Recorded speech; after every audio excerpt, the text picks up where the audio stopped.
Hello, everybody. This is Jake Stenziano, host of Jake and Gino podcast. Here with my co-host, a multifamily mentor, the coach, chef, father, six, the best-selling author, the G-Daddy, Gino Barbaro. Gino, how's it going?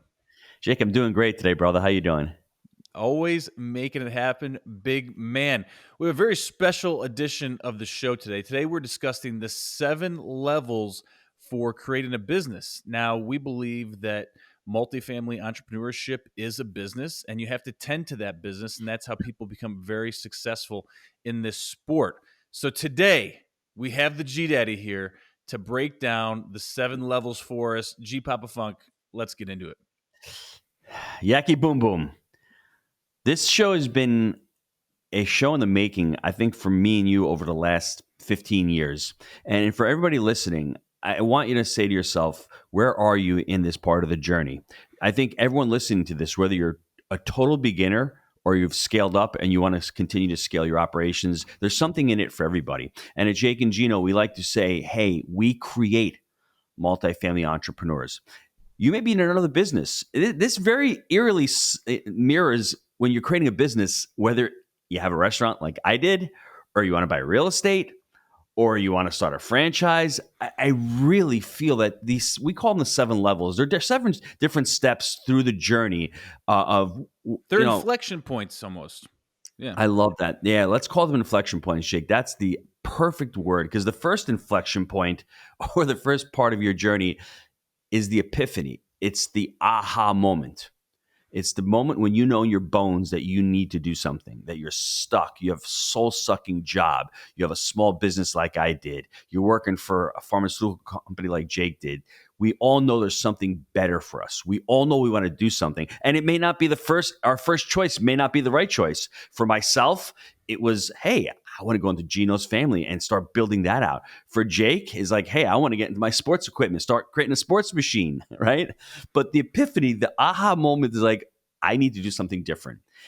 And for me, if I really have to be honest with myself, the epiphany came in 2008, 2009, around there, when the economy was going to crap. And I'm like, I've got one stream of revenue. That's my business. It's not really streaming right now. It's more like the beavers have like blocked it off, and there's no water running to down the river. And I remember sitting there and saying to myself, I need to do something else. I had failed in a couple other real estate ventures, and I said, hold time out. I'm better than this. I'm smarter than this. I've been working in this restaurant business for 15 years. I've created some type of success, but I want something different. And for me, reading that book, The Secrets of the Millionaire Mind by T. Harv Eker, that was my epiphany moment for myself. Now, I'm going to share with what I think Jake's epiphany moment was. And his story it always resonates with me because we have a mutual friend. His name is Dr. Neshi. And I don't want to put words in Jake's mouth, although I will at this point, because to me, that was his epiphany, at least getting into real estate with me, because, I can tell Jake how great multifamily is. I didn't have any success. I can tell Jake, hey, we're going to start a business and run it. But when you hear somebody else who you admire and who you've been working with for so many years tell you, then it's like, wow. And I remember always hearing that Dr. Neshi story. So, Jake, can you share your epiphany? Maybe it's not. Gino, I just thought. No, it's actually more similar to your story than you may realize, because I was on the chopping block in my mind, at least, at the pharmaceutical company. I came into a top 3 pharmaceutical manufacturing company out of college. Life was great. Then you had healthcare reform come into place, and it started becoming a bureaucratic government job, essentially. And I started to hate it. And, I'm a very passionate, hardworking, hungry fellow, Gino, hungry fella. And ultimately, I just thought that, man, this personality no longer fits with this culture. And at some point, I'm going to say something they don't like, or I'm going to say, hey, we got to do this for more growth. And they're going to fire me. And I thought we're going to go to one of these conferences, because they was flying you out a couple times a year for the annual sales conference or whatever. And I was just starting to become like that black sheep. I was the oddball out. I no longer fit into the new culture. I just wasn't a conformist to that point. So at the time, I was, hanging out with Gino, his brother Marco, and I was, basically doing lunches and promoting the pharmaceuticals I had to Dr. Neshi, as Gino said. And it was almost like the universe was pushing me towards real estate, because I was very hungry. And that's one of the things I fear the most, is that I was so hungry when I was younger. And I hope I never lose that, because I think that's one of the probably driving factors of my success. But I'm in there having lunch, with Dr. Neshi, just absorbing the information, eager beaver.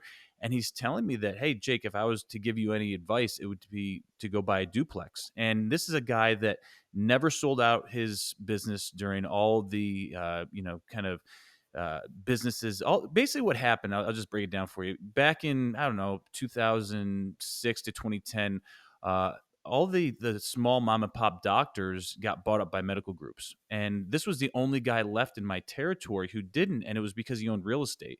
He had his autonomy. He was still practicing medicine because he wanted to, and so I had Gino, who was in my ear about real estate. I had Dr. Neshi, and all I knew that I needed to do something different because I was about to get fired, and it was a self-preservation move. So that's essentially how I got pushed into this multifamily game.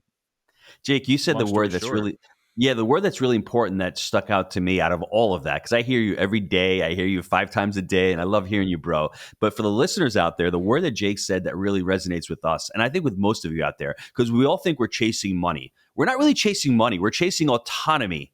And Yeah. I think money will allow you to get the autonomy. And the more autonomy you have, ultimately, the more money you make, which is just so counterintuitive. And that's just how life really is. So as you're listening to this, have you had an epiphany moment? Go back to it, because that epiphany moment will really lock you into your sole purpose, into why you're doing this. This is why I'm doing Jake and Gino, because it was really part of my epiphany.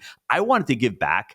I got into coaching. I got into real estate, ultimately for giving back. And that was my epiphany. And every time I'm having a rough day like today, trying to get this damn computer on and trying to get tech working, I go back to it and I try to say to myself, well, why are we doing this? My epiphany was I could be stuck in the restaurant right now washing dishes, or I can deal with the problems I have today and create that impact. So go back, everybody. What was your epiphany? And if you don't have one, you haven't had one, maybe you have to stop and think, well, my situation is this way. What do I want to achieve? What do I want to do? And that book, T. Harv Eker, was really huge for me. My next one, obviously the epiphanies kept coming for me. The fire at the restaurant. That fire at the restaurant changed my trajectory of my life forever, because it still took me another year to get serious about it. That pushed me into, okay, now it's time to take massive action. I can't wait anymore. Jake's moving down to Tennessee. Let's start working. And it still took us 18 months to find that next deal. But the second one, after the epiphany, all of a sudden, it's massive education. For me, after 2008, I joined 2 mentorship groups, one in 2008, one in 2010. And I really started learning, because what had happened, the third step was massive action. I took massive action before massive education. I mean, you're either one or the others. You're the paralysis analysis by taking massive education, or you take massive action and you make a ton of mistakes. And then all of a sudden you lose the passion and the drive because you made so many damn mistakes. Once you have the epiphany, whatever you want to choose, whether it's crypto investing, whether it's going into multifamily, whether it's self-storage, take a time out and go out and educate the crap out of yourself. That's listening to podcasts, reading books. Ultimately, you're going to get to a point where you're going to say to yourself, there's a lot of knowledge here, but I need a framework. I need something where I can follow, I can dramatically shorten my learning curve, and I can follow people who have done it. For us at Jake and Gino, it's the buy right, manage right, finance right. Our students have closed over 70,000 units right now. They've done over $5 billion in transactions. For me, my 2 mentors were really instrumental in understanding the business. So when I met that guy on the other side, he was like, okay, I want to do multifamily. And I actually knew what a cap rate was. I knew how to actually rent an apartment. I knew how to talk to a broker. If I I think didn't I take owned that 100 mess, apartments before I knew what a cap rate was. I still don't know what a cap rate is, to be honest with you. I get different answers from different people. But yeah, the second step is that massive education, because back in 2006, I met Maserati Mike, and Maserati Mike took $172,000 of my money, put it into a deal. I never saw that money again. Now, took a couple of years to get over that. But if I had taken that massive education before step number 3 of the massive action, I wouldn't have given Maserati Mike, my 172 grand. I would have vetted the deal. I would have done the due diligence. I would have walked the property. I would have vetted him as a sponsor, as a partner. I wasn't able to do any of that because I didn't know. I was just so hungry to take action, and then that action failed. Hopefully, for me, thankfully, I had that epiphany in 08, 09 after I lost all that money. And I'm like, okay, dude, I'm done. I need to get educated. I got to stop wasting my time, putting my toe in the water. I need to understand this business. And if it's any business that you're out there, whether, like I said, you're starting a restaurant, whether you're starting a gym, whatever that is, this is the point after you've had the aha, I got to jump in and I need to spend money on my education. I really need to know what the hell is going on. Yeah, the education journey for me was Very much a blend. And I got lucky because Gino had paid for a bunch of mentors. I was a cheapskate and drafted off his success by getting educated. But ultimately, I moved to Knoxville, and Gino had gone through two different education companies. And we always say that education times action will equal your results. So the really cool part about it was I was boots on the ground, I was in the market. Gino had got that education.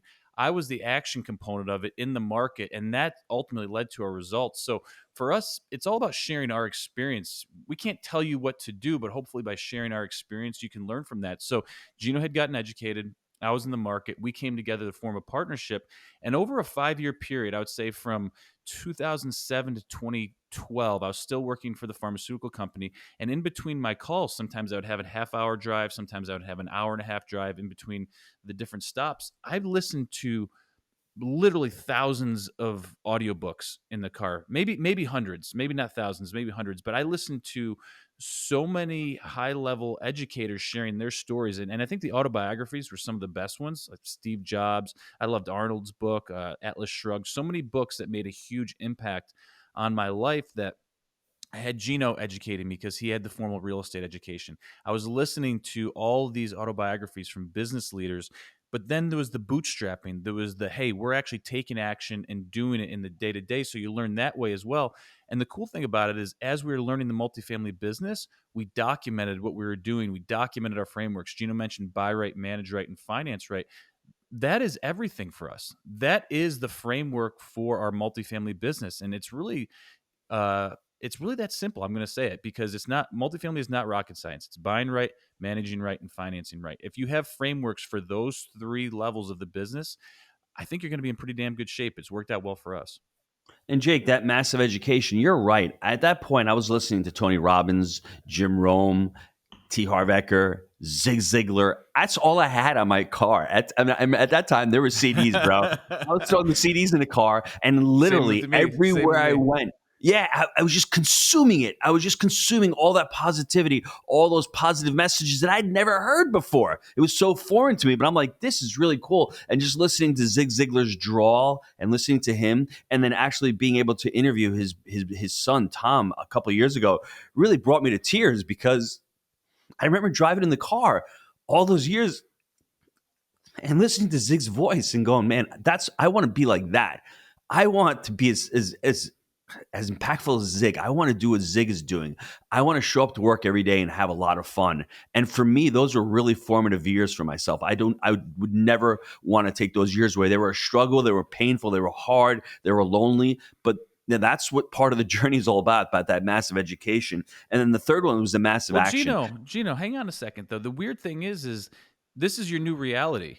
You network with these guys now, and the same guys that you're listening to, you have them on your podcast now. So it's just it's a different reality. And sometimes when you take a step back and realize, wow, with 10 years of real hard work, by educating yourself, by putting in the work, guys, it's like they say, it was when I was going through, I'll use an old pharmaceutical thing, is like, the when people were afraid to speak to like the doctors because they were mean, they're saying, just remember, everyone puts their pants on one leg at a time. We're all equal out here. We all have the same opportunities if we put the work in. We're just trying to show you the framework that allowed us to achieve financial success, and by giving back and sharing it with you, this stuff is not foo-foo woo, whatever you want to say, pie in the sky stuff, but it does take dedication. It does take responsibility on your end to make it happen. So sorry to interrupt you there, Gino. Now, we have had a great run in multifamily, going from 0 units to over 250 million in assets. That's over 2,000 apartment deals that we've been able to purchase through our framework: buy right, manage right, and finance right. Now, Jake and I, we created the Jake and Gino community back in 2015. We launched our first book, Build Our Profits. And since then, our students have closed over 60,000 units.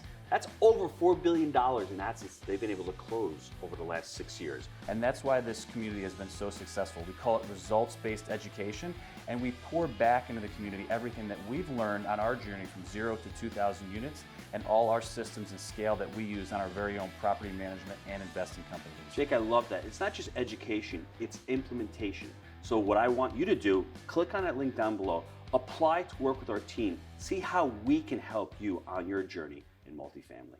That's okay. I think the next one, I don't want to really gloss over the massive action, because I'll give you an example of what I was doing. When Jake was down in Knoxville, living by himself, waiting for his fiance, being lonely, and just really roughing it out for the first few months. Trying to I find was deals. Yeah, I was at the restaurant. I'd wake up in the morning. I'd homeschool my kids for 30 minutes before I went to work. Got to work at 10 o'clock in the morning at the restaurant. Worked until 2 p.m. From 2 to 3 was my lunch hour. I would do real estate. Go home, get done from the restaurant between 8 and 10 p.m. Go home at 10 p.m., hopefully put the kids to bed. And then afterwards, I do a couple hours more of work. That was my life for the next 6 months, 12 months, You're 18 slacking months. now. We got to get you working again, boy. We got Uh, more to my, get out of you, huh? my wife forgets my wife forgets those days. There were some wonderful days. But Jake, do you remember how much fun it was? It was a lot of work, but I Dude, remember being in the we were restaurant. waking up. Our first book, you and I were waking up an hour early to write chapters of it and sharing the information with you before work. That's how we wrote Wheelbarrow Profits. I don't know if you remember that. For six I months or do. something, we were waking up, writing a chapter, reviewing it. That's where that book came from, folks. And I remember working in the kitchen. I would be cleaning chickens. My hands were all dirty. The phone would ring. I see Jake's name. I pick the phone up with chicken salmonella all over the Answer with your phone. But elbow. But I was so excited at that point, and that's about massive action. Jake's like, "Hey, you got to underwrite a deal." Jake, no problem underwriting a deal. Even when we bought our first deal, I would have the bookkeeper. He'd be sending me up documents. It'd be 3 o'clock. Lunch is We're a over. I got to mess. get back to work. But I'm working both businesses. I'm working a side hustle. I mean, it was friggin' awesome. I loved it. But you can't skip that part. It's all about taking that massive action where all of a sudden you need to start diving into it. You need to start making calls with brokers. You need to start actually, underwriting deals. You need to start making those relationships. Jake and I actually wrote the book because we wanted to become better investors. We wanted to understand it at a different level. And I think when you're out there, you're learning something and all of a sudden you're doing it. When you start teaching it, man, it brings your knowledge to a different level. And all of a sudden you become a much better investor. So that massive action is number 3. But the But that fourth one, hunger, Gino, that hunger before you move on, yeah. that's what I get worried about sometimes because, dude, whatever it took, we were up an hour early to do this. We were so accommodating to each other, but also the people we were working with to make it happen. And I just get fearful at times that because we're in a different place that we're going to miss that. And it's Mhm. just something, it's just something to keep in mind. Look, probably not the case, right? But it's just Not for us. awareness, an awareness thing that I want to make. Keep it sharp. That's all. So. So the third one was that massive action. Now the fourth one, if you're buying a business, this is buying your first business. This is opening up your first restaurant, buying your first franchise. For us in the multifamily space, it's called the race to 80. I mean, you need to look at between 80 and 100 deals. If depending on what part of the market cycle you're in. I mean, in the last couple of years, it's probably a little over 100. When we started, 80 deals you're looking at. And I don't mean simply just underwriting deals. Anything that comes across your desk. Hey, this looks good. This doesn't look good. I'm going to pass on it. You've got to put that work in. And for Jake and myself, when it's your first one, it usually takes you a lot longer because you're incompetent. You don't really understand the Mhm. value. You don't know what you're looking at. You don't So have that's why buying criteria. yeah, Jake and I were like, dude, any deal. You should have seen the first deal we bought. It was the Crack den after crack den, boy. Oh shit. it was the ultimate fixer upper. Now, will we buy that deal today? Probably not. But we weren't picky when we started because we understood get that first deal, what we call on the conveyor belt, which is like this imaginary 5-year conveyor belt where you want to start stacking assets.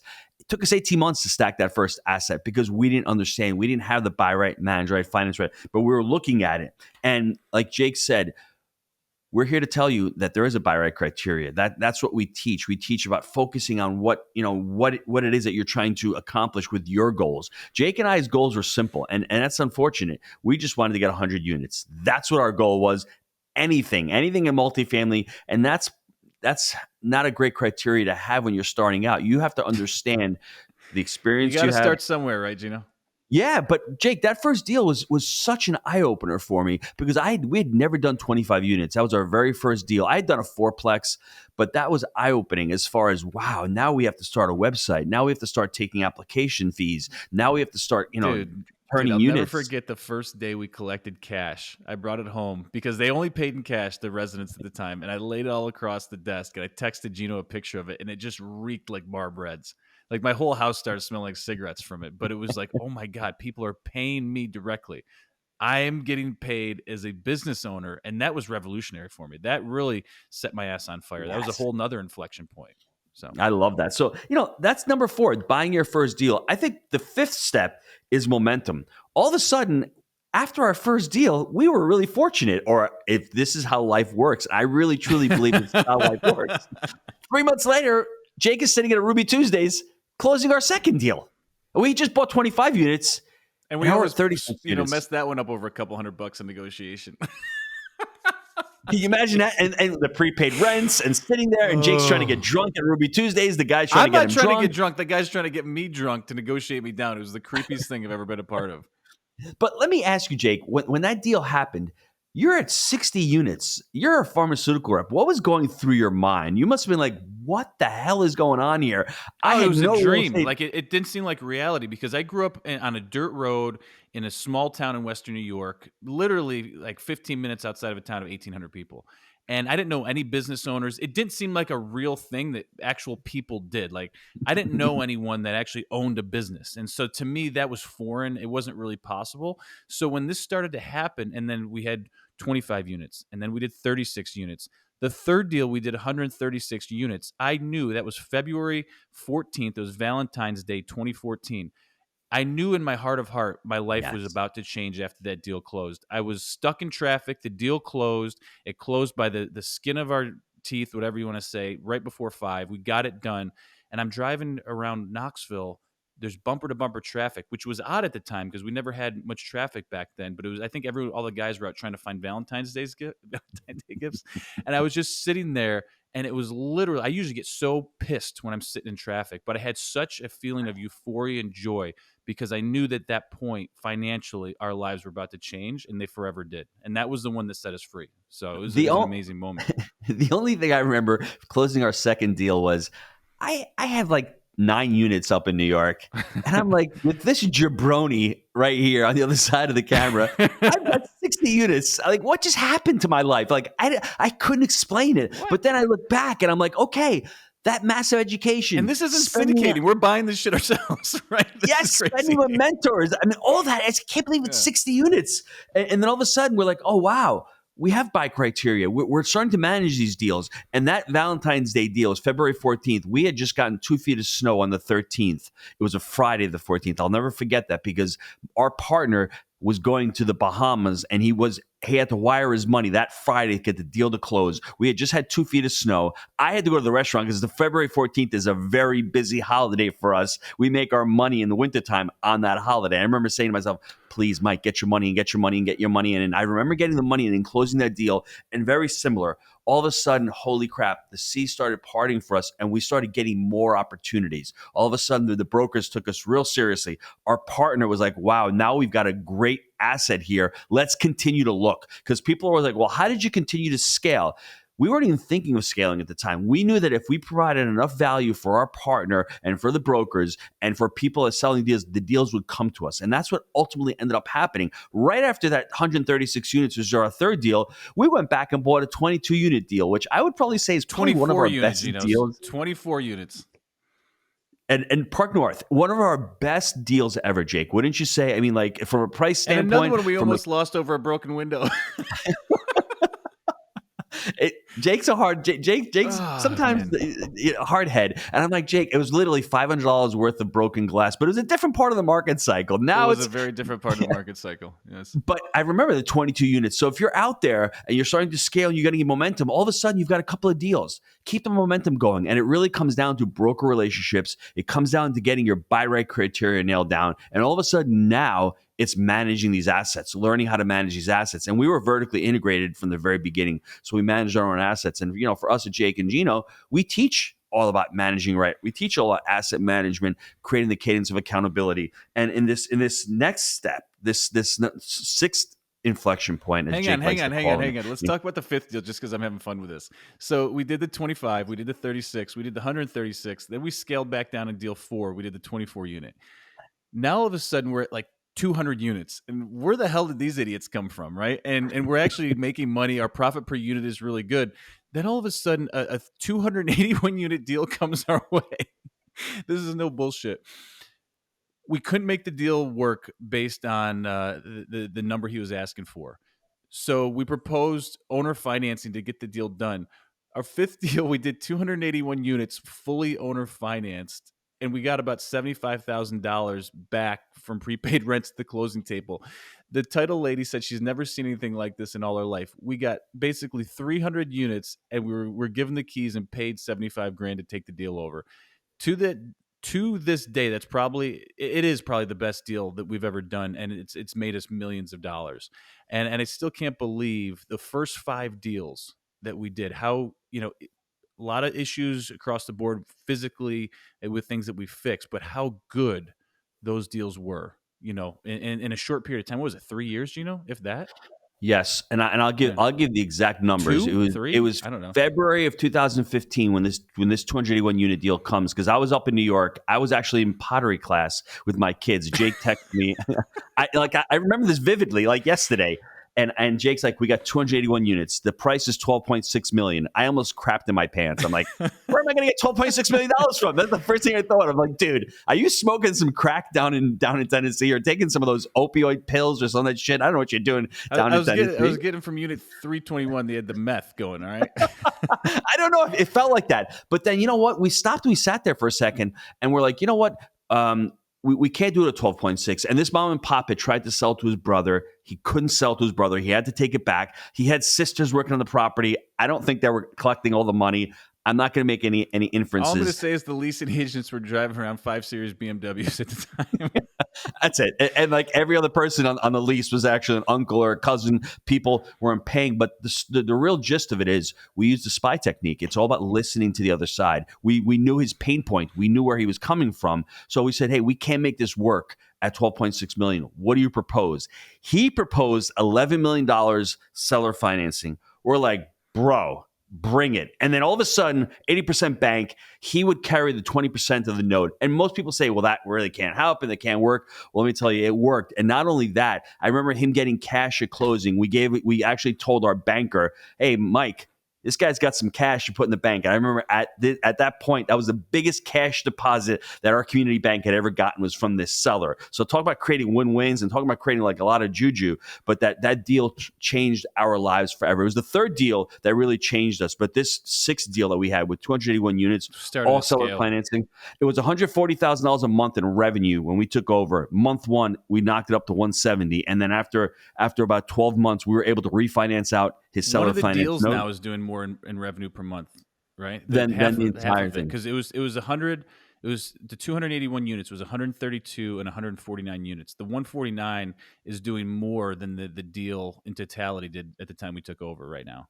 And it's really a testament to the manage right, but it's also a testament to us not selling. We could have sold these assets, but we love the assets because they fit our buy right criteria. 8 years later, half of that portfolio that we bought is doing more than the entire income when we bought it. And Jake, the thing is, that. Yeah, it's in a great market, great median income, great vintage. It really checked our box. And that's why for us, really that epiphany of like, we want to hold these things long term. But the next one, Jake, the sixth one, it's really starting to hire. And that probably could have come up a little bit sooner. But as you're starting to actually, wow, I need not only property managers, maintenance techs, regional managers. I mean, we've hired a COO on the education side. Well, we have people who are doing student success, business advisors. We have operations managers. I mean, we even have editors. We're editing our own podcast. So at that point, you have to figure out. If you wonder why the quality of our first, I don't know how many podcasts was so bad, you're looking at them. All right. Bootstrap the hell out of everything.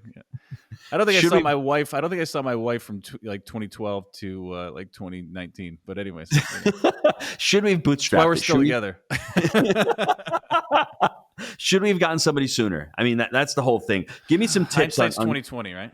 Yeah. So, give me some tips on starting to hire and what we did wrong. What actually your biggest really and truthfully, the biggest mistake we made was we waited too long to hire. We waited too long to implement healthcare. We waited too long to raise our pay rates. All that stuff. We got here. We're here now. We've corrected that stuff, but we didn't know any better. We didn't have proper budgets in place, and that was all part of scaling. And that's why on that fifth deal, the gentleman Jim Clayton who financed the deal, basically said that, hey, love your guys' hunger, love your guys' hustle, and he didn't say hustle, I mean a little bit older, but basically that was what was conveyed to me. But we needed to start systematizing better, and we needed to start scaling better. So I would say from 2015 till, I don't know, in the last few years, we've spent hundreds of thousands of dollars on systems coaching, scaling our business, because that's what it's all about. And I think so many people go from the solopreneur to either failure, or they stay stuck in that solopreneur position and they're never able to That's scale a because great they point. don't realize the importance of systems, scale, and building a team. That's where ultimately you either become a real entrepreneur or you fail, or you become like the one-off guy that has a decent life but does everything. I love that. We had Ken Clothier on the podcast around a year and a half ago, and he said it best. He said, when you get up, and this for us, when you get up to 200 units, you have to leave the person you were when you first started the journey. You have to understand that to continue to scale, you have to grow into a different iteration of yourself. And Mm-hmm. this is the inflection point right now. All of a sudden, you're saying to yourself, I need to leave the I'm a mentality. I'm going to do this. I'm going to do that. I'm going to cut the grass. I'm going to edit the Imo was podcast. cutting the grass, by the way. We had an orange lawnmower, and that was some dumbass shit. All right, that was the worst use of my time. I thought because I could do it and I enjoyed it, and I did it as a kid, that I should do it in the business. Big mistake, fellas. Just keep the chainsaws away from Jake and you'll be okay. Chainsaws and lawnmowers, you're talking about I like a just, dude, lot. I start losing myself. I enjoyed that stuff. I for real do. So it's like it's easy for me to pick it up and just start doing it. Right? I was Yep. literally okay. So little quick story here. We have a apartment complex next to an Amazon fulfillment center that just opened, and for whatever reason, the guys did not clear a path to it. So we I said, you know what? I'm getting back out there. So last week, took the chainsaw out, cut down some trees, and we cut this beautiful archway to the fence, that because literally we're touching the Amazon. Our apartment complex touches the Amazon center. So we cut this beautiful archway out of the tree line, and we're having a gate installed so the folks that live at our apartment complex can walk to Amazon next door. Otherwise, it's like a fucking 10-minute drive, and we touch the property. So we had to make that happen, and I enjoyed it. So still getting back at it every once in a while, Gino.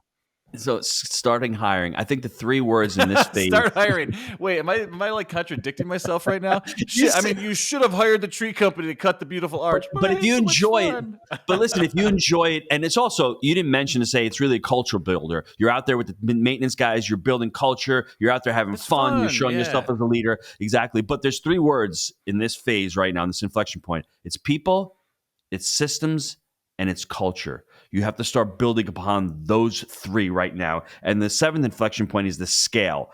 And for me, it's all about multifaceted and multifamily, but it's also in this inflection point, you have to start building your core values. You have to start building your Mm-hmm. mission statement. And for us, reading Small Giants really gave us clarity to say, this is what we want to do. We want to go PPU. We don't want to scale the portfolio. We want to work on profit per unit. We don't care if we have 5,000 units. We are happy with around 2,000 right now, where we're focusing on profit per unit. That's for But us. it's but it's also there's growth there too, Gino, because I think one of the big key takeaways is that you want to good growth, good controlled growth, which is amazing growth. Is 20% of top line revenue per year. That's what we're looking to do. We're looking to grow our top line revenue by 20% year over year. Man, reverse engineer that. Look at that 10 years from now and see what that'll do for your business if you're already in the game. It is life changing. So, Jake, in this part, I would say to everybody, if you don't have core values, ours are people first, make it happen, extreme ownership, unwavering ethics, and growth mindset. Those are our core You values. see that? And You see how quickly Gino recalls this stuff? He's just got the elephant brain, man. He's just machine gun Kelly out there. It's beautiful, Gino. every Monday we go over them on our weekly huddle, right? That's part of it, right? In this part of this part of the phase, right? In this part of the inflection, you need to create what a cadence of accountability is. You need to have those weekly huddles, daily huddles, quarterly plannings. We can go through. We can have a whole podcast on that. But right now, you're starting to build a business. You're starting to build systems and processes, and all of a sudden, the scaling up and the EOS and traction, everything's starting to take place now because you know you can't do everything on yourself. And no matter how much you work, you're going to get inundated. You're going to become a mom and pop. So start thinking about what your core values are. Start thinking about what your mission statement is. For us, our BHAG, for the Jake and Gino, our big, hairy, audacious goal is to have 1,000 students leave their jobs by the year 2030 and go into multifamily full time. Right now, we're at 107 students. So you're starting to create these things, and it's really about impact. It's really about the vision of what you want your properties, what you want your portfolio, what you want your business to look like. And it's really important now to start building that foundation, because I am speaking from personal experience. I owned one restaurant for over 20 years. one restaurant. How is it that I went with this jabroni in 5 years to over 1,500 apartment units? It's because of this inflection point right now where we said to ourselves, let's build a strong foundation. And from having that strong foundation, all of a sudden you can start building your skyscraper. But if you don't have core values, if you don't have a mission statement, if you don't have a vivid vision, as Cameron Howard likes to say, another guest on Jake and Gino that I think you should go check out, if you don't have your mission statement, all that built out, you're going to start building and that foundation is wobbly. And guess what? Your building's going to crumble. If I had that one restaurant and I decided to open a second or a third, I can guarantee you that I would either be working 150 hours, I'd be divorced, I'd never see my kids, or I would lose the business. And then I'd say, well, why did I lose the business? It's because I didn't have a strong foundation. 100%. And gang, the great thing is we've taken all this systems training and we've put it into our Jake and Gino community. We have it all in our online course. And that's what it's all about. The Jake and Gino community is amazing. It's created so many multifamily entrepreneurs. So check us out if you want to join us, if you want to get on board with the Jake and Gino community and the billions of dollars of transactions that the community has done. Check us out, jakeandgino.com. Take a call with our team. It's free and you can see if you're a good fit. Gino, what you got? I just wanted to say, go back and listen to this again. If you're struggling at any point, if you He don't said have one the- is not enough, folks. You better hear it again. I love You it. know why? Because I wish I had heard something like this before, because Yeah. I was struggling with the restaurant. I wish I could say to myself, well, why was I doing this? Why do I get into multifamily? Why do I want to start another business? And then where are you? Are you trying to scale up? Are you starting to take education right now? Are you taking action? I think there's little nuggets throughout that you can say to yourself, I'm here right now. I need help right now, or what's my next steps? Start that framework. Start from the epiphany to where you want to get to and start thinking about the end. What does your end life look like? And let's start reverse engineering that back to where you are today and start building your systems and your processes and your business today. Gino, 100%, but we are 1 minute late for our 11:15, so I'm cutting this off. Gang, as always, we believe in buying deals for the long term. Think in decades. I'm Jake. He is the G Daddy.